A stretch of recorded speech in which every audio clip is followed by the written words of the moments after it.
અય તે મારું પાકીટ ક્યાં મૂક્યું છે? મને નથી ખબર તમારું પાકીટ ક્યાં છે. તને જો ખબર ન રહેતી હોય ને કે મારો સામાન ક્યાં મૂક્યો છે તો મારો સામાન અડવાનો નહીં, બરોબર? તમારે તમારી વસ્તુ ગમે ત્યાં મૂકી દેવાની ને પછી ગુસ્સો મારી ઉપર કરવાનો. હવે તે હામું બોલવાનું ચાલુ કરી દીધું. તમારે વાંધો જ હોય તો મારી યાર નહીં બોલવાનું અને તમારી વસ્તુ છે ને તમારે હાથે જ મૂકી દેવાની.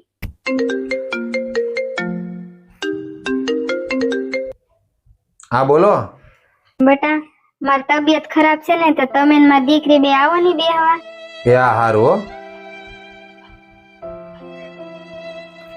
અય તને શું કહું? હવે શું છે? તાર મમ્મીની તબિયત ખરાબ છે, આપણે એની ઘરે બેસવા જવાનું છે એટલે ફટાફટ તૈયાર થા તું. હમણાં તો તમે મારા હારે ગુસ્સો કરતા હતા ને, હવે કેમ શાંતિથી વાત કરો છો?